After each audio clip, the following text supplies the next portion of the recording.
Hello and welcome to the debate. I'm your host Sana Makbul with you at BTV World. In today's show, we will be taking a look at two very important topics. The first is in reference to something that has been much awaited and talked about by the PTI chairman and the former Prime Minister Imran Khan regarding his call for the Hakiki Azadi March, which is finally here. He announced yesterday that this march is going to start from Lahore on Friday and it is going to be culminating in the capital at the designated venue that has been assigned by the courts. This has been announced by the PTI chairman, also adding to it that this is not something that is planned to be a cause of any sort of disruption in the capital, but instead it will be something that will be held through peaceful means, and there will be no struggle coming in from the PTI side or any cause of any sort of disruption. That, of course, remains to be seen, since, of course, in the previous occasions as well, we heard and also, of course, talked about how the plans, of course, are peaceful, but how eventually the things pan out will be perhaps a different story. In the meantime, the preparations made by the police and, of course, the government is on point. According to the political leadership and the police force, there have been numerous officers that have been deployed in the capital, various points in the entry of to the capital, which have been also protected, and there have been a number of containers that are on standby. And of course, in case of any sort of untoward incident, the government and the police forces are prepared to deal with it. We're going to be seeing, of course, how exactly that happens, what is going to be taking place, and what exactly is going to happen with the Hakiki Azadi March, whether or not we will be looking at a particular sit-in. Since, of course, there's also announcements coming in from the PTI side that they have made boarding and lodging facilities and arrangements as well, how long this plan is going to last and what's going to come out of it. In the meantime, we of course also know that the PTI chairman has talked about peaceful means, but has also said he's ready for arrest if the situation may arise. So we're going to take a look at what this particularly means, what sort of revolution is going to be achieved through a long march, and how is it going to be different from the previous occasions that PTI has marched to the capital. Also in line with this, we'll also be taking a look at what the PTI leader Faisal Bada said a short while ago, talking about this particular march and referring to conspirators, and talking about how perhaps this particular march is going to get impacted, and the fact that there is going to be some sort of disruption, even though the PTI chairman keeps on referring to the fact that this will be a peaceful march. That is going to be the focus of our first segment of the show today. In our next one, we're going to be taking a look at the Prime Minister's recent visit to Saudi Arabia. He was invited by the Saudi Crown Prince, who has also been announced as the Prime Minister last month, and this visit also comes in with reference to various bilateral engagements, particularly focused on the economic front as well as the Future Investment Initiative Summit, in which the Prime Minister was also a key speaker, and he talked about the kind of challenges that the world faces, especially in terms of looming economic recession, and how perhaps strategies that require global action need to be devised, and this is something that needs to be focused on. Of course, there's also other engagements that went on the sidelines of this particular visit, in which bilateral relations with Pakistan were discussed. The Prime Minister also thanked Saudi Arabia for its support to the people who have been affected by the floods, and of course always extending a hand to Pakistan in need. He also talked about how the Saudi Crown Prince had ordered the release of the Pakistani pilgrims who were earlier arrested and detained for sloganeering a PM-led delegation at Masjid Nabawi back in April. So we're going to be taking an overall analysis of what this visit meant, how important it has been, and how it's going to impact the future course of the relationship between Saudi Arabia and Pakistan. For all this and more, we've been joined in the studios as always by Farooq Patafi and Raja Faisal. And for our first segment, we've been joined by Mr. Rana Makbul Ahmed, who's a senator PMLN, and also barrister Safiullah Ghari, who's a political analyst. Thank you very much, gentlemen, for being a part of the show today. Let me start with you, Rana Saab. Of course, this announcement coming in from the PTI side has been much awaited. We all thought that perhaps this is not something that is going to come around soon, or maybe it's going to be stalled, since it was going to happen. That is what was happening for quite some time now. But now that we have the announcements coming in from the PTI chairman, we have a date, and we perhaps also have a sort of itinerary that has been shared by the PTI leader, Asad Omar.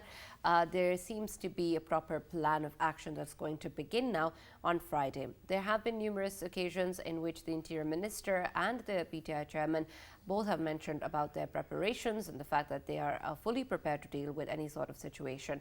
But at the moment, we hear the PTI leadership talking about a peaceful demonstration and that they're going to stick to the venue that has been assigned to them by the courts.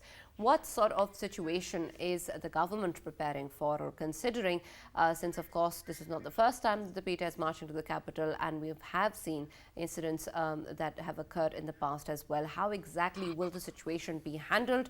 How exactly will this be ensured that it is, in fact, a peaceful protest? And what sort of measures are going to be taken starting from Lahore, where this march is supposedly going to begin, and then till it reaches the capital? Thank you very much, Sana.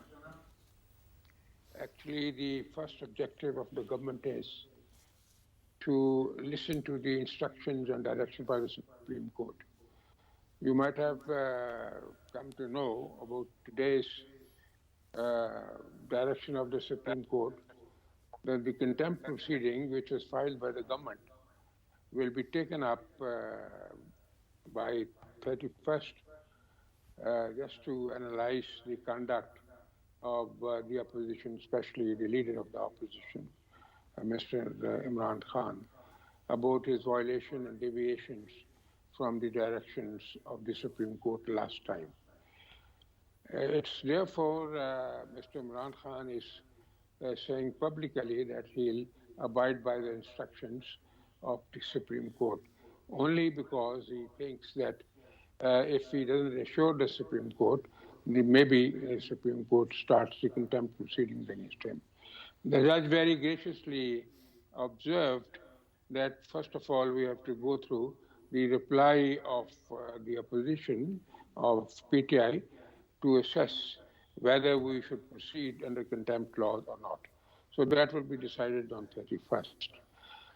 Enforcement by the government, they are all prepared. Their arrangements, security arrangements, I personally think, are immaculate as far as to manage issues.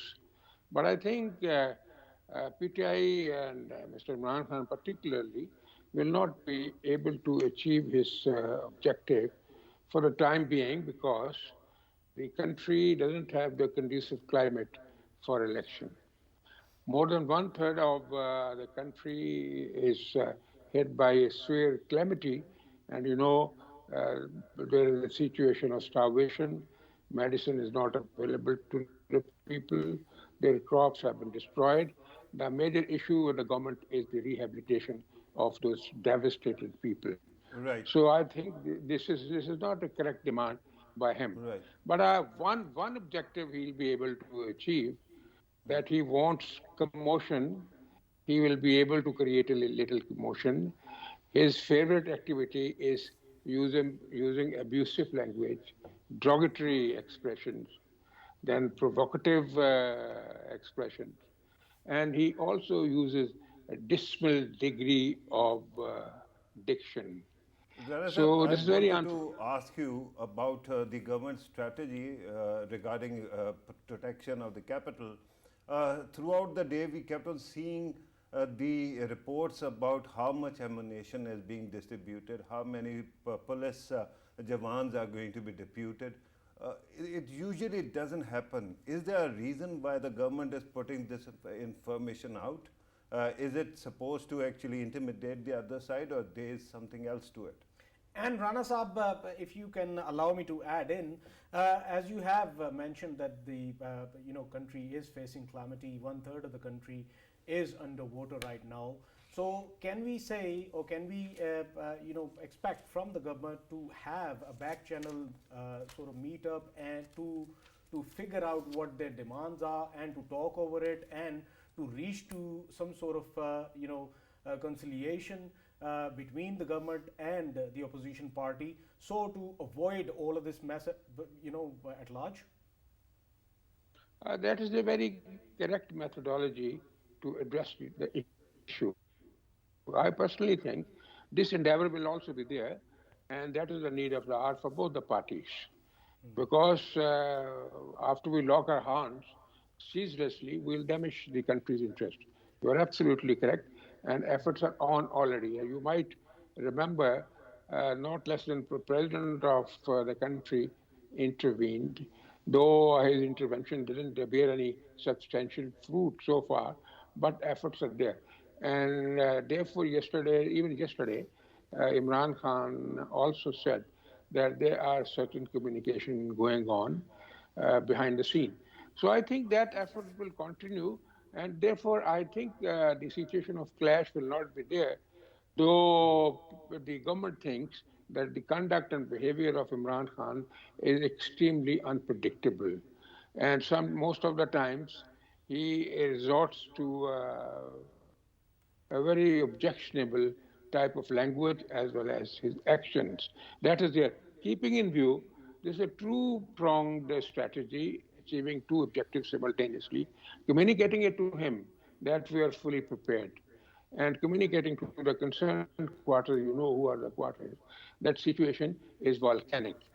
Therefore, I think intervention will be there, and he is to be stopped from resorting to any damage because he Right, goes so absolutely. And so far, the claims coming in from the PTI side say that they don't have plans for that. But of course, we'll see what happens. Barrister Safi, considering, of course, that the statements coming in point to the fact that the PTI is going to remain within what has been said by the courts, with the venue that has been assigned by the courts, and of course, not have any sort of cause of any, not become any cause of disruption, and have this entire march done quite peacefully.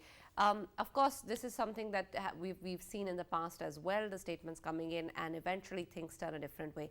What exactly happens if this is not something that is respected or carried out? What sort of consequence will there be in terms of any legal action that can be taken, especially when the lines become very blurred, considering when the rally, the march itself starts, and then of course there can be a lot of finger pointing towards who exactly started what and what happened as a reaction, or what sort of chain of events happened.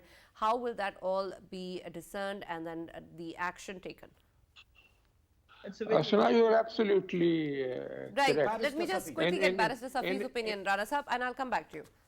Gigi, So I think it's an interesting question, and it's a question that the ruling party also raised before the Supreme Court this time around when they objected to the PTI holding a march. But regardless, the Supreme Court decided that the march ought to be held under Article 16. So निकाल के historically, we have seen, of course, that Article Section 144 can be imposed, and you can have lockdowns, you can have restrictions on when people can come out. You can have arbitrary arrests on a lot of matters. But once again, historically, putting protesters in jails doesn't really ever pan out. These protesters, maybe they go into jail, maybe you would be able to round up several hundreds of protesters, but then they come out in bails, they have a constitutional right.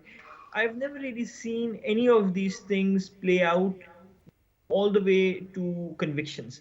Even when the PTI stormed the parliament, it did not result in convictions.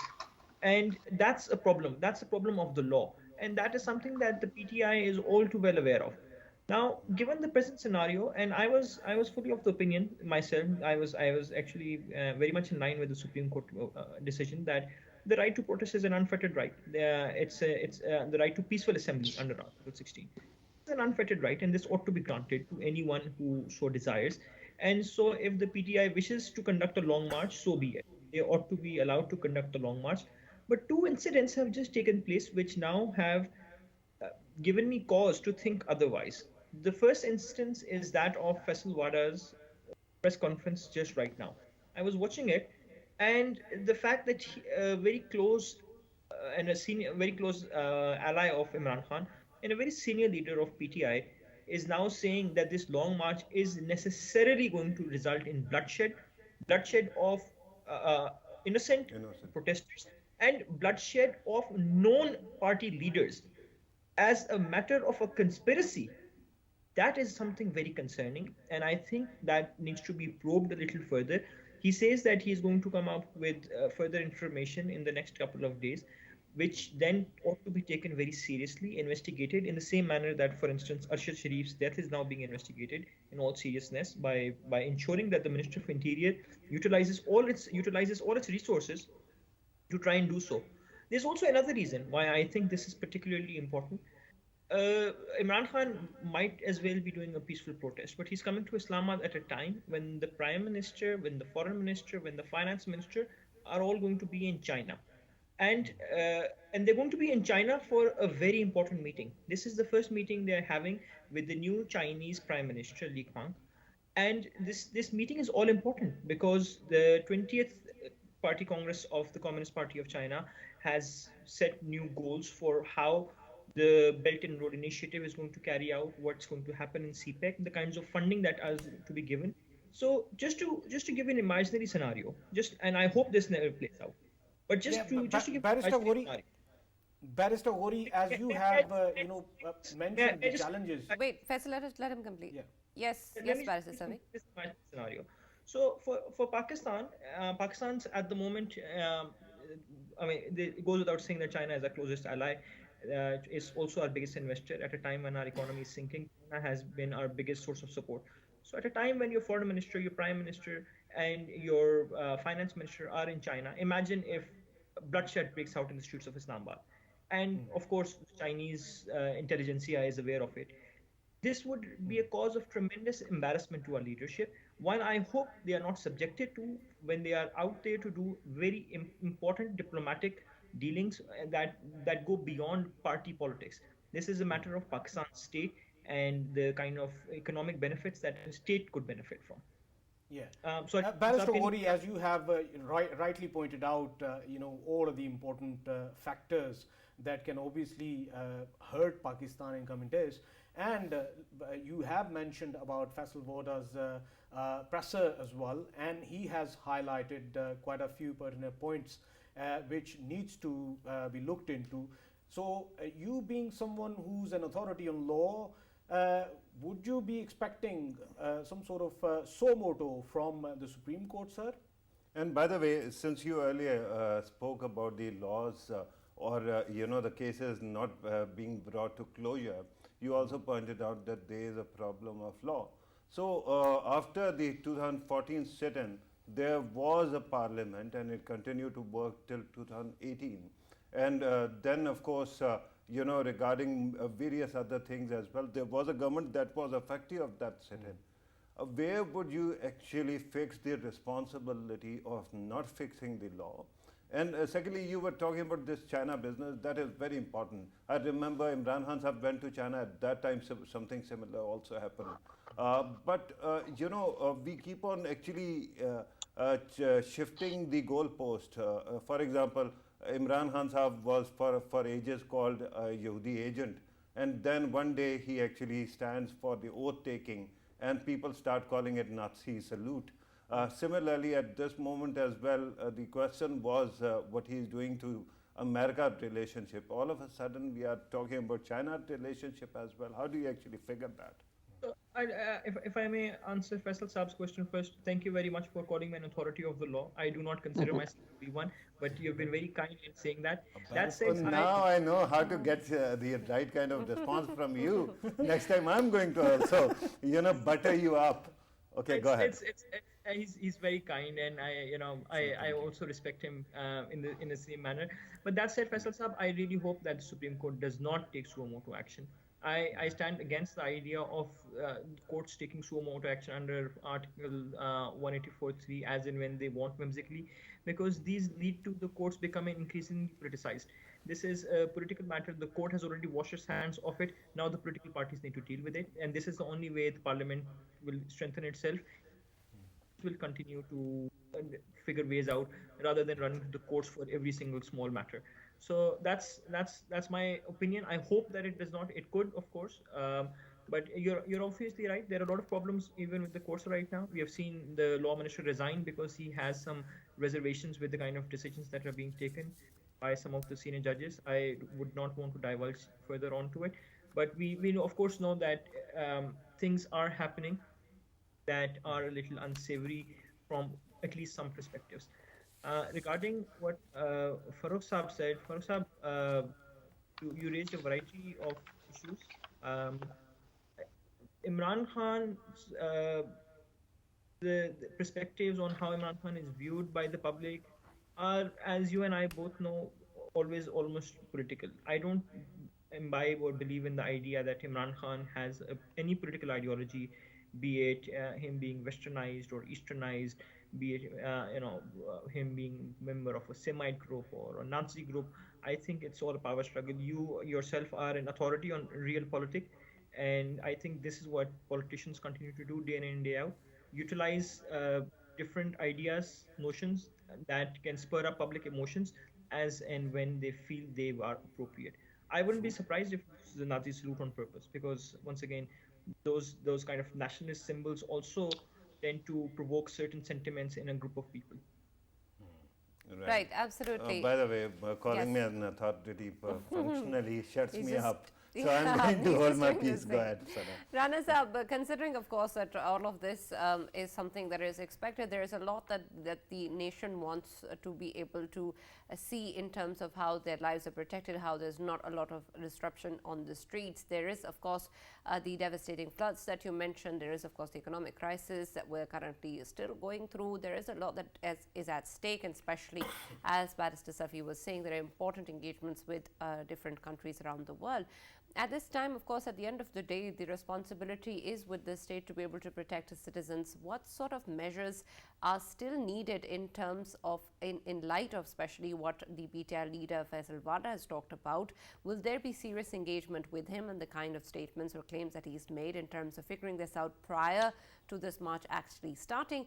And then something you said before with regards to what the PTI chairman keeps looking for is, of course, what you said is an opportunity to use certain language or make certain remarks. But at the end of the day, the rallies such as these or remarks have been made, and quite often during this year. What is going to be so revolutionary about this Hakiki Azadi March, and if this is going to then last and proceed in the form of a sit-in, how long will the government or will the political leadership will be waiting for before they disengage this? Yes, Thank Rana you sir. very much, Sanal. You have raised very crucial points. But if you ask me frankly, on both these aspects regarding Wada's dispensation today and talking and giving Lord many surprises and raising Lord many questions. Keeping in his previous conduct in view, I don't take it more than a cock and bull story. It's a Oh, totally really? manufactured story until unless it's substantiated through evidence, which I doubt he does have the evidence. Okay, so This but was just a what are they political achieving gimmicks if playing it's for not Royal. true? What are they achieving from this story? Is it helping their march in some They way? are they feel so happy after generating scare, as I have already mentioned, abusing people, this jargon of Mola Jat and threatening people. Look at the language and the diction the leader uses. My God, it's so nauseating to listen to him. No decent or civilized person can tolerate such an adjectives being used by a leader. So that is a problem with him. No, So I understand there that, Rana is sir, but my question is that the gravity of the claims that that Faisal Wada is making are huge, and if you're saying that this is not something that is real, then perhaps even that should be made accountable. Why can anyone just get up and say such and make such serious claims? And if not, there has to be, of course, even if there's a chance of them being true, shouldn't there be an action towards exploring it further? You are absolutely correct. I'm requesting the Interior Minister and the government, as a senator, they should initiate an inquiry, go for proper, thorough probe about this total perspective, called WADA as well. What substantial pieces of evidence does he have? And he has gone to that extent, making allegations and charges which are limitless and which are so grave in nature. He has to prove what he has said. Therefore, I think from tomorrow, I personally think the inquiry will start, and the government will start probing into it. And WADA will be asked to bring forward those pieces of evidence. All right, and Rana Promptly. Sahab, I'll come back to you with regards to the other question that I asked you, but let me speak a little bit more about what Faisal Wada said. Farooq, considering, of course, the kind of statements that are coming in from Barrister Safi, and then also what Rana Sahab is saying, it seems to be two opposite strategies to deal with what has been said. But either way, of course, we would like to, of course, understand where this is coming from, what's really happening, why are these statements being made, and what sort of situation exists. Also, if we look at what has been said, why is it that there is still a certain mystery to what has been said, and that is what is being talked about in terms of how the information is not completely given? And if not, then what sort of objective is achieved if you're just saying, okay, you know, I have the information, but I'm going to disclose it in a couple of days? Right, I think there were teasers as well, and I think there's going to be actually a negative adverse effect reaction from even PTI supporters. So that is very important to bear in mind. But before that, let me actually disarm another friend of ours. Faisal, you know, I can see you in my peripheral vision, which is very good. So I'm watching you, brother. Right, from this Faisal to another. Regarding Faisal Wada, I just wanted to actually point out that his professor actually does two great things. Yes. I'm a utilitarian, and I tell you that there is a positive aspect to everything that is done. For example, if he certainly knows if it is not a fishing expedition, right? He practically actually puts all the conspirators, alleged conspirators or potential conspirators on notice. And by actually flagging the issue of possibility of bloodshed, he actually makes a very crucial point. You know, whosoever was plotting it, whosoever might actually be thinking about doing something of that sort during the march will be deterred. That is very important to remember.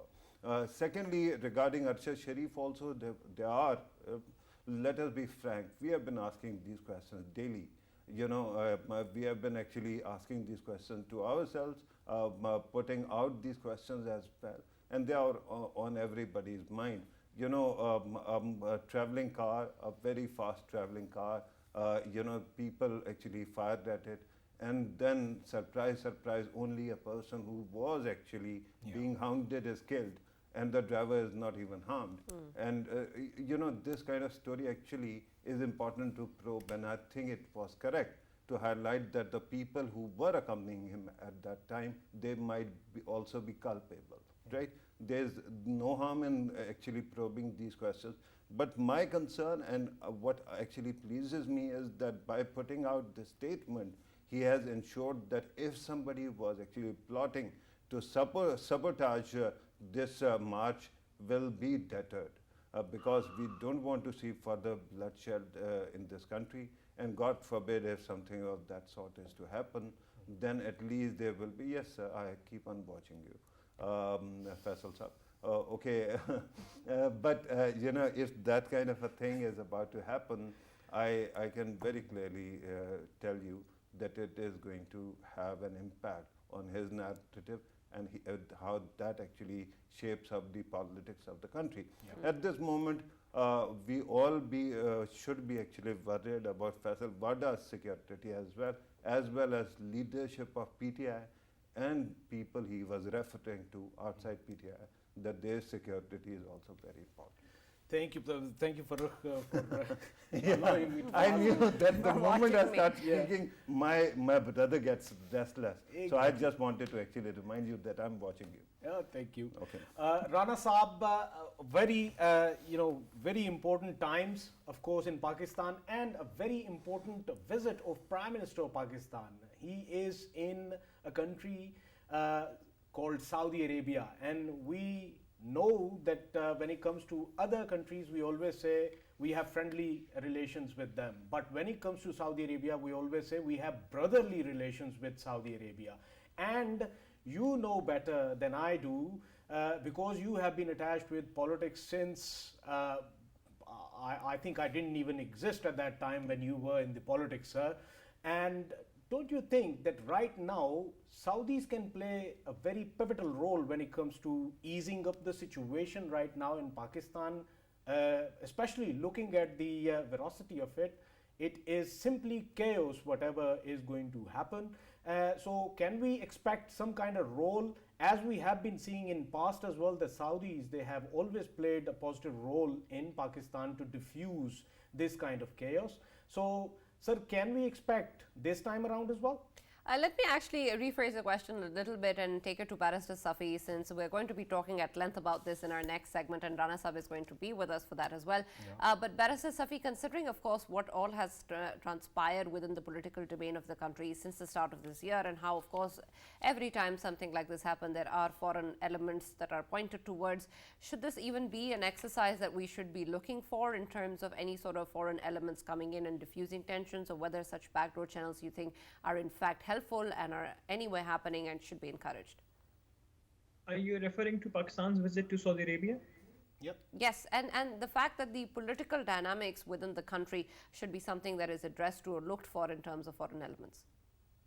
Normally, I would say that we need to put our own house in order and look at other things later. However, I think the geopolitical situation as it stands right now has once again, perhaps due to luck, put Pakistan at center stage.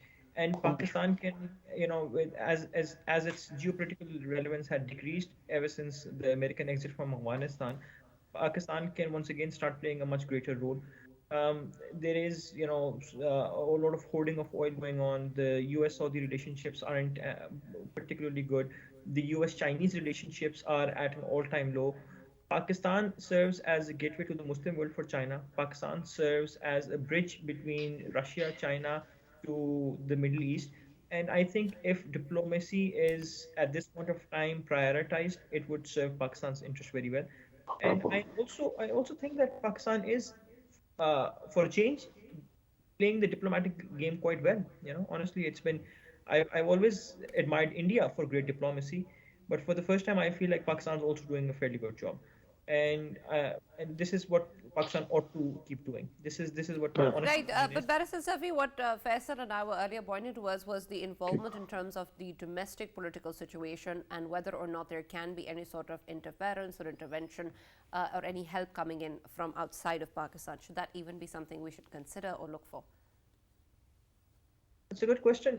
Perhaps once again, I may have probably said that not we should not have looked for it, but given the particular scenario that we are facing right now because of the floods, because of the economic downfall that Pakistan has taken, and the fact that Pakistan has just been removed from the FATF grey list, we really need to start looking outwards. We need to pull in some big names who would be willing to invest in Pakistan.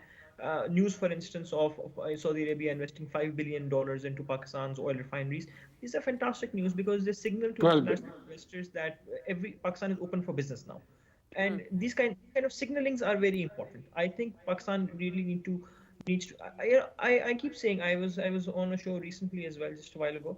People don't understand the impact the FATF grey list had on Pakistan. We lost $48 billion. $48 billion. This is the calculated amount Pakistan lost. And the uncalculated amount could be far worse because of the impact it has on big ticket investors who want to invest in an economy like Pakistan.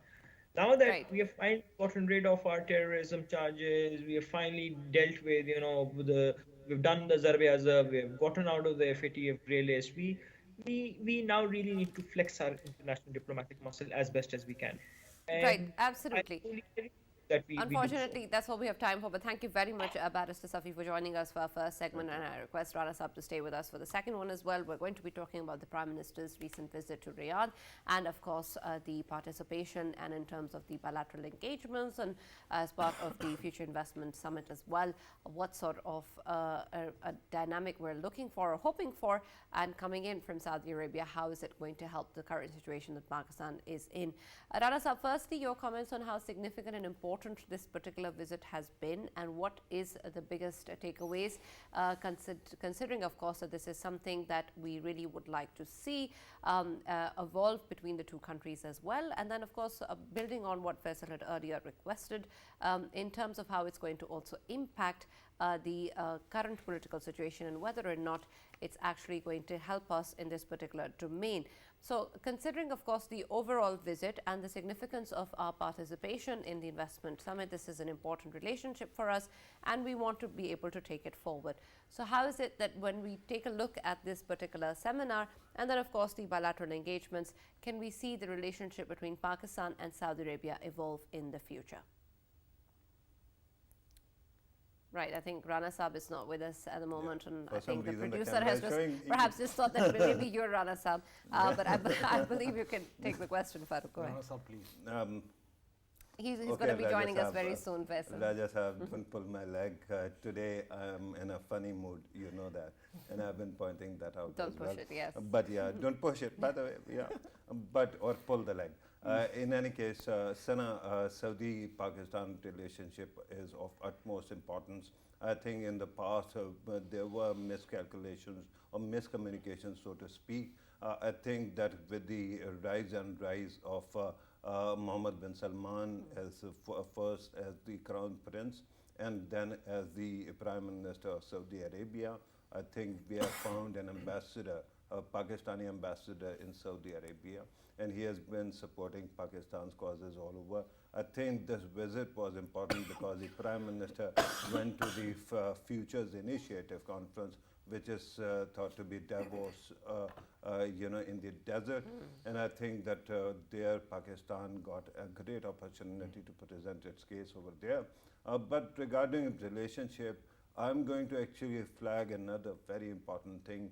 Our recent visit that I partook, that was to Gwadar, and the reports are that the Saudis are interested in opening a refinery there of $15 billion. Earlier, Safi was saying $5 billion. I have heard $15 billion, but they intend to, or they plan, or they think about that. If that happens, it is going to actually change the dynamic of Gwadar, and it is going to be a shot in the arm.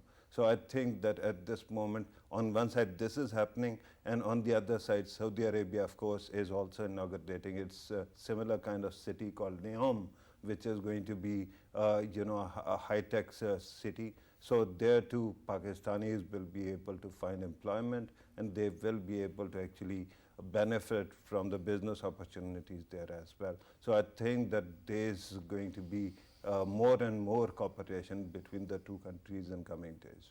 Absolutely, and of course that is what we look forward to. Rana Saab, of course we'll come to you now. Can you hear me? My communication is restored. Luckily, I show you this is a renaissance of the reconsolidation of relationship between Saudi Arabia and Pakistan. Previously, a few months or 1 or 2 years before, there was little misunderstanding, rather massive misunderstanding between the Saudi government and the Pakistani hierarchy. And especially that sale of watch issue affected the relationship because it was a very sensitive issue. And the Crown Prince really protested on certain occasions about this misconduct, unfortunately, of our leader. So now the gap is bridged and is repaired, and now emotionally and sentimentally they have again come close together. And he has already announced his trip next month to Pakistan. Now the brotherhood will be deepened more than before. This is due to the sagacity and reasonable attitude of the Pakistani government and Prime Minister and the Foreign Minister and his team, because the previous people, they have been offending the foreign leaders with their misconduct, which was very unfortunate. Now the things have been repaired. That is a great silver lining. And as we see, there was a debacle in the relationship. That has been totally repaired. Now they'll be investing $12 billion in oil refineries and other sectors of economy, in addition to giving, reviving and restoring the previous facilities of petrol on deferred payments and other facilities. And God willing, it will be re-cementing the economy of Pakistan. And since Saudi Arabia is the biggest supplier of oil, petroleum goods to us, will be comfortable economically as well. So this is a great headway, and I really appreciate the conduct of the Prime Minister and his team. And you might have seen the way the Prince embraced the Prime Minister as if they were the bosom friends, and they were so emotionally attached with each other. These are all manifestations of depth of relationship. So this is a very, very successful trip, and it will go a long way for the better relationship and development of the country. Very, very true, sir. Rana Saab, I would ask again about the same question I have. It is regarding whether we would be seeking any help from Saudis to figure out how to deal with the political chaos in Pakistan if it erupts or it reaches to a chaos. Will there be any brotherly help by Saudi Arabia once more? As we know that in past, of course, we have obviously always welcomed their stance or welcomed their help to us. They have been always very kind. So can we expect that this time around as well, after this very successful visit, they will ensure that the brotherly country Pakistan does not see another chaos? And Rana Sahab, you can respond to that, but I wanted to actually take you back to the earlier discussion, what you were saying. Regarding the bilateral relationship, one can understand that their relations are improving. But there is one complaint that I have consistently had regarding these very important opportunities to showcase Pakistan's cause in these very, very important expos and seminars or symposiums, where usually if a businessman goes, they usually take out a deck of presentations, and there they start actually talking about various opportunities to invest. When Imran Khan Sahab was going there, we did not see that happening. Usually there was a generic speech. This time also we didn't see the kind of pitching. Do you think that in coming days our Foreign Office, our Board of Investment can prepare a better presentation for the PMs or whosoever goes there, sir? Rana Sahab. Let me answer these two questions. Rana Sahab said, first of all, I may allow it to be answering the question. Yes, if the situation becomes so colossal, so I think there's no harm requesting our friends to intervene. But the situation is to be assessed very carefully. At this stage, I personally think, as a humble student of this political milieu, that it is not necessary at this. Let our own stakeholders be working on that. They are not absolutely ineffective, they are really effective. If they mean business, things will be straightened within no time. So I personally think the total situation will not go out of the hands as far as the total turbulence is concerned, the temporary turbulence. It will settle down. There are reasons for that. And God forbid, if it goes out of the control, then you can request your friends from abroad as well, especially the Saudi Arabia, they can intervene. It's a very, very wise proposal, Raj Sahab, on your part. Patafi Saab saying, I fully agree with him, because though the atmosphere was very conducive for talking on development issues, on planning issues, on other issues associated with the development of the country, unfortunately, perhaps the time was not much and preparation was not properly made. Those syndicates must have worked, and the future program must have been framed properly and effectively. I will suggest to the Prime Minister once I meet him, though he doesn't need much of my advice because I'm not expert on that. But Patafi Saab's observation is absolutely correct. Right. There could Thank be you very done much more than that. Absolutely. Thank you very much, Rana Maqbool Ahmed, for joining Thank us you very and being a much. part Thank of you the very debate. Thank you, Farooq and Faisal, for always being Thank a you. part of the show, of course. and Thank for you very watching, much. Faisal. Of course, there is a lot that is there in terms of what we're going to see and evolve in the coming days, but we really hope that whatever happens is peaceful and good for Pakistan and does not impact the kind of diplomatic efforts that Pakistan has really made struggled with and has really made efforts for. So we really hope that we see future engagements with countries worldwide and also have the ability to stabilize at home. Thank you very much for listening to us on this show, and we're going to be seeing you tomorrow, hopefully, with more news.